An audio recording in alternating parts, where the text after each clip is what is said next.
EC Electronics. This is a part 2 of URSC Technical Assistance Solutions. Okay, so the part 1 is already been uploaded. This is a part 2. Let us see what is the questions. Which phenomena is best explained by the particle nature of light? The phenomena that is best explaining the particle nature of light is photoelectric effect. Now, what is photoelectric effect? Photoelectric effect is the phenomena by which emission of electrons or free carriers happens from a material when light or an electromagnetic radiation is incident on it. That is, when light incidents on material, some free carriers or electrons are emitted from this material.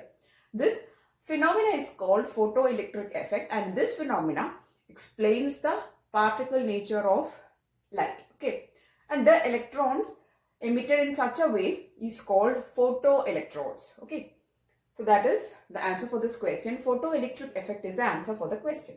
Next question, there were a lot of questions in theory like this. Okay, next question, the energy of a photon varies directly with its dash. The energy of a photon directly varies with its frequency. The options were wavelength is there, velocity is there, there were various features, and the photon's energy is directly proportional to, or it varies directly with its frequency. Okay, so the answer is frequency is the answer. Next question.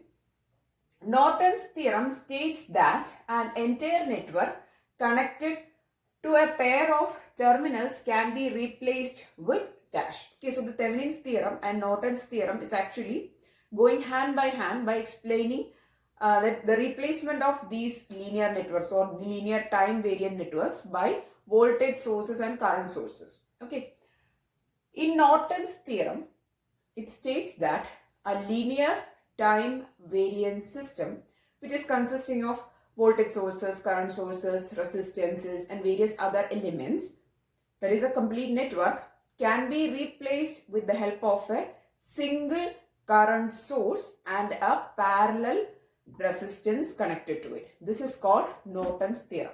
Whereas in case of Thevenin's theorem, states that such a linear time variant network can be replaced with the help of a voltage source in connection with a series resistance. Okay, I have done a separate video which is explaining detail on the Thevenin's theorem. Whereas this is Norton's theorem. In Norton's theorem, we can say that a linear time variant system can be replaced with the help of a current source with a parallel resistance, with a single parallel resistance connecting to it. Okay, so that is a Norton's theorem. I'll draw a rough structure for explaining the Norton's theorem anyway.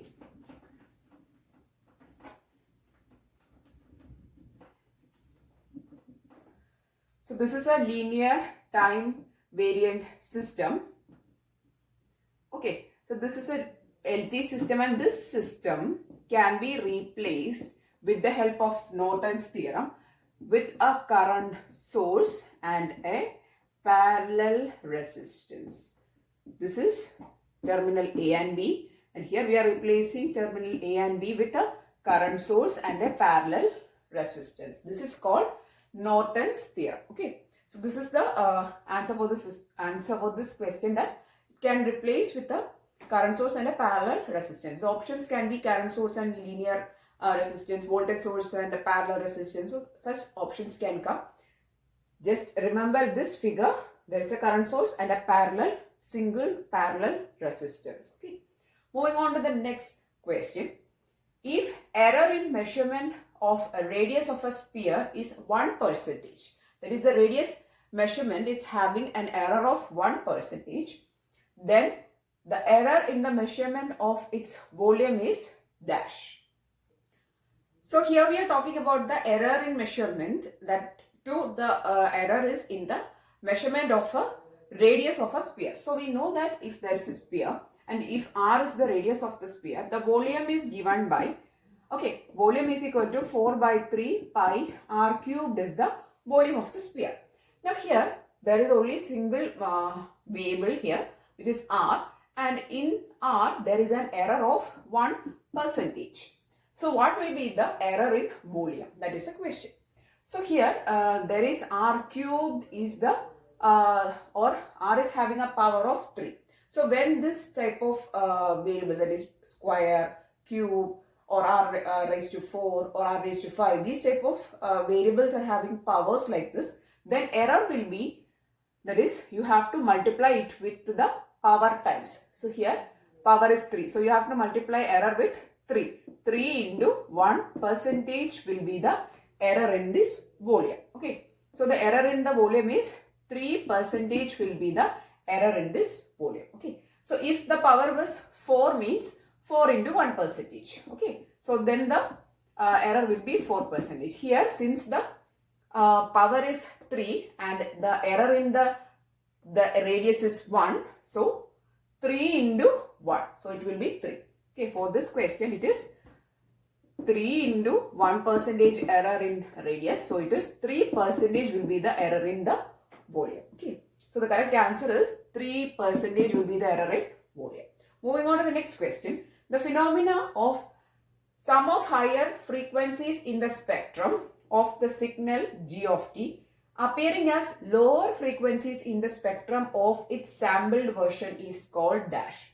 So that is, higher frequencies will appear as smaller frequencies in the sampled version of the signal. This is called aliasing. Okay. So whenever we are saying or studying the Nyquist criteria, this Nyquist criteria has to be followed to avoid this phenomena which is called aliasing.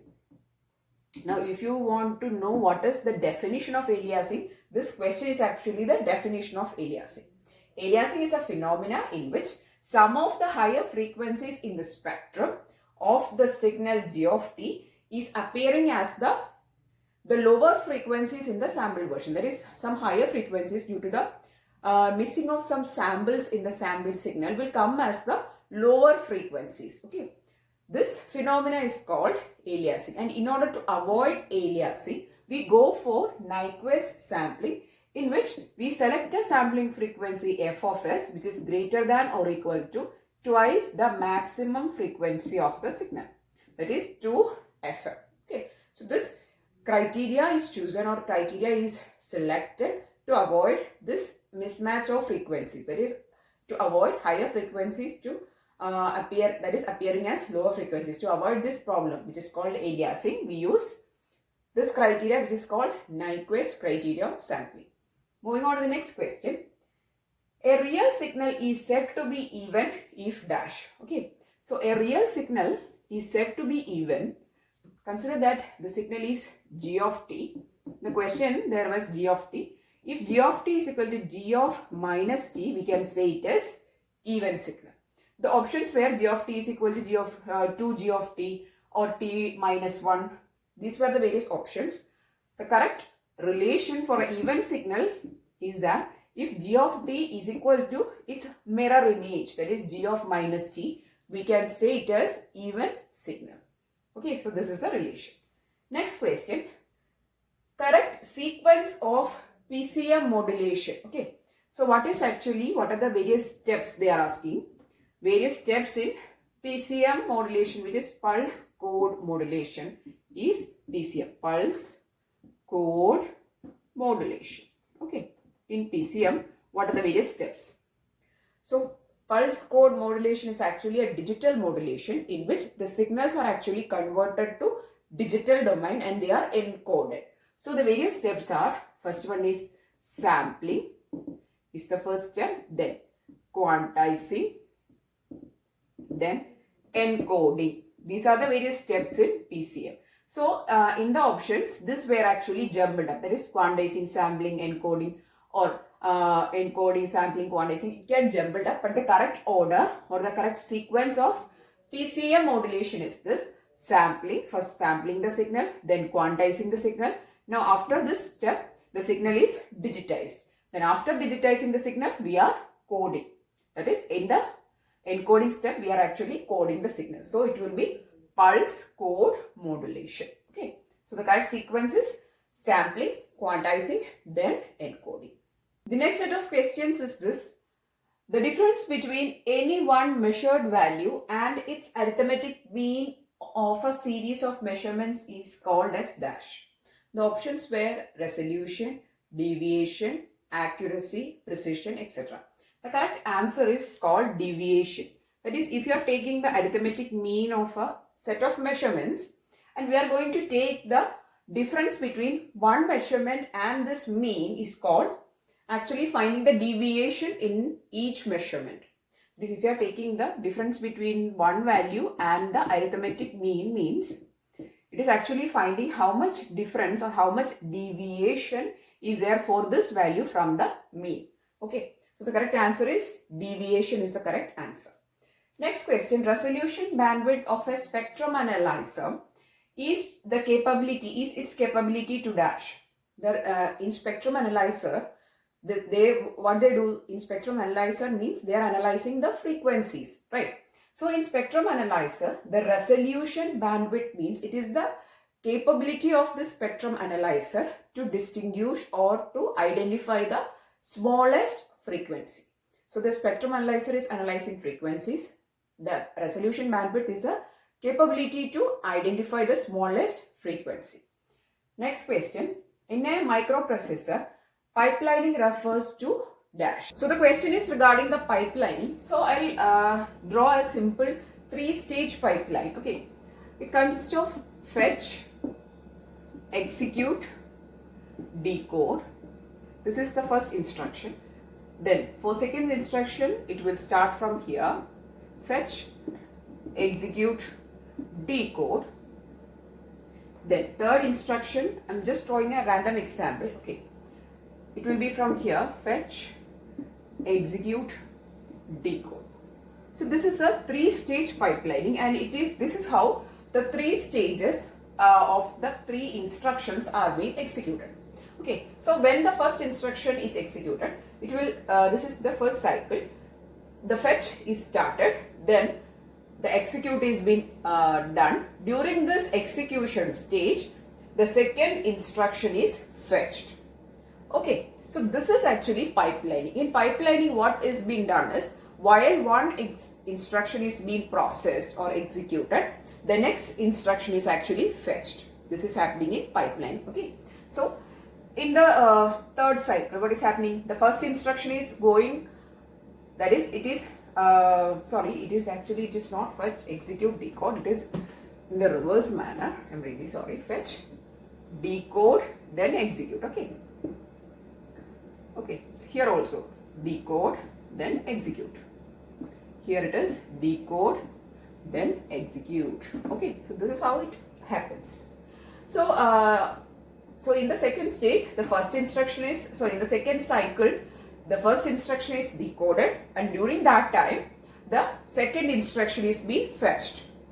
In the third cycle, if this is a cycle, then first instruction's execution is happening, second instruction is being decoded, and at that time, the third instruction is fetched. So this is how the execution goes on. That is, while one instruction is processing or getting executed, the next instruction is actually fetched.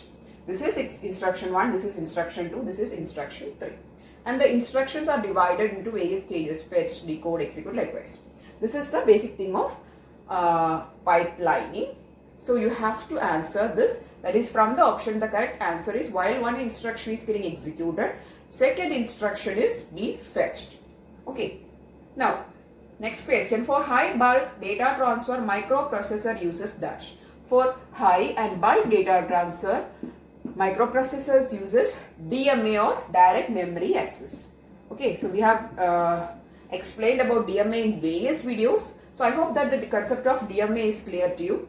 Anyway, I'll give a brief. That is, DMA is actually the transfer of memory without the intervention of microprocessor. And this memory transfer is done with the surveillance of or under the control of DMA controller. So there is a separate entity called DMA controller which controls the DMA transfer, and there is no involvement from the side of processor. Okay, so that is a DMA. And bulk data transfer are generally done with the help of direct memory access or DMA. Next question. In advanced microprocessor, cache memories is used to dash. Cache memories is used for storing of currently active elements or segments of data. Okay, so in case of cache memory, where is actually cache memory present? So there is a main memory, then there is a secondary memory, there is a processor, there is a CPU, there is a primary memory, and in between there are secondary memories also. So there is a RAM here, and in between this CPU and the RAM will be the cache. Okay, this is a cache. So this cache is actually used for storing of very frequently accessing elements or very active elements. That is, the most active elements are being stored to this cache so that it could be fetched more often or more quickly by the CPU. Okay, so that is the answer is from the options the correct answer, where there is cache is used for storing of currently active elements for quick accessing. Okay. The other options where it is used for storing of booting data, used for storing of constant values, etc. That are not the correct answer. The correct answer is used for storing of current active elements. The next set of questions is this. Entity declaration in VHDL code describes dash. The entity declaration in VHDL code is used for external view or interface of the module. That is, in order to have the external view of the module or in order to have an interface to the module, we use entity declaration. Okay. Next question. In VHDL, there are some questions from the VHDL session. So if you want me to do a separate video on VHDL, I'm also receiving a lot of requests to do VHDL videos. That is the basic things. If you want me to do a quick revision video of VHDL, please do mention in the comment section. Okay, I'll be doing that. In VHDL, bidirectional data bus is declared as dash. Bidirectional data bus is declared as in out. Okay, input port is declared as in, output port is declared as out, and for bidirectional data transfer, in out is used. Okay, so the answer is in out is the answer. In VHDL, assert is used. Assert is a statement.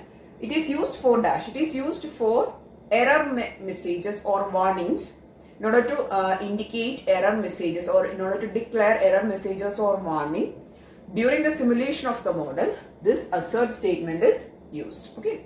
The correct answer is in order to indicate the error messages or warnings during the simulation of the models. The options were in order to indicate place and route, in order to simulate the model. No, that are not the correct answer. In order to have error messages or warnings, we use assert statement. Next question. Propagation delay in flip-flops used in counter design largely affects the speed of operation of dash. They largely affects the speed of operation if the counter is asynchronous counter. Okay, so they affect asynchronous counters more. Why they affect asynchronous counters, I'll explain. Consider there is an asynchronous counter which is used for counting an n number randomly. If it is a synchronous counter, means all these flip-flops, these are flip-flops, okay, any type of flip-flop with a particular propagation delay. Okay, so here these flip-flops are receiving clock at a particular time or at the same time if it is a synchronous one.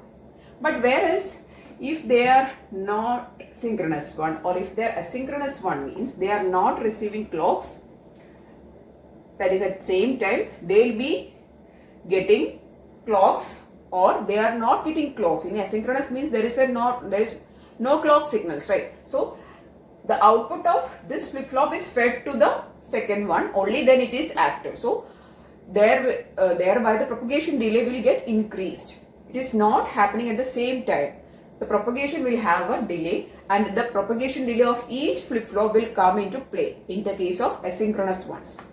Because synchronous means they are propagating or they are running at same time, at the same instant they are receiving clock, whereas in asynchronous one they are getting affected by individual outputs. Okay, so in case of asynchronous counters, the delay of each flip-flop will be more pronounced. Okay, so the correct answer is the propagation delay of flip-flops used in counter design largely affect the speed of operation of asynchronous counters. Okay, the options were synchronous up counter, synchronous down counter, synchronous some and some counter, and asynchronous one. If there is an asynchronous one, you have to select that one. Okay. A code in which each decimal digit is represented by a group of 4 binary bits is called BCD. For example, in case of if it is 1 in decimal, it is represented in the form of 0001. Okay, so that is, it is represented as 4 bits of binary. Then it is called a binary coded decimal, or BCD is the answer. Next question, a memory with 8-bit database and 8-bit address bus can store maximum of dash. It can store maximum of 2 raised to 8.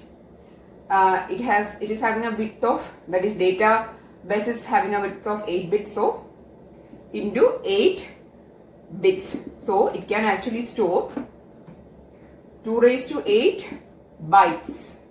That is 2 raised to 8 is 256. It can store 256 bytes, it can store. Okay. So how to find this? It is having 8-bit address bus, means 2 raised to 8 values and 8-bit data. So it can store a 1 byte.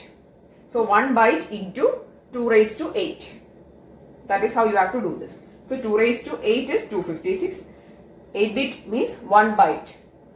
So this 2 raised to 8 number of bytes it can store. I'll explain once again. It can store 8, that is, it is having 8-bit data bus, means this data bus is actually carrying 1 byte of data. Okay, and how many locations? 8-bit address bus. So 2 raised to 8 locations. So 2 raised to 8 bytes it can store, that is 2 raised to 8 is 256 bytes. So the maximum size is 2 raised to 8 bytes or 256 bytes. Okay, so this is the correct answer. So these are the questions which I have included in this video. I hope that this video was useful for your preparation. A lot of people are preparing for the various locations of ISRO for technical assistant, especially that is for HSLC, BSSC, SDSC, URSC, IPRC. So these are the various examinations that is going to happen very soon. So I hope that these videos were useful for your preparation. If yes, please do give it a thumbs up and also share these videos with maximum of friends. And if you want more videos, please do subscribe to the channel. Thanks for watching and keep on watching.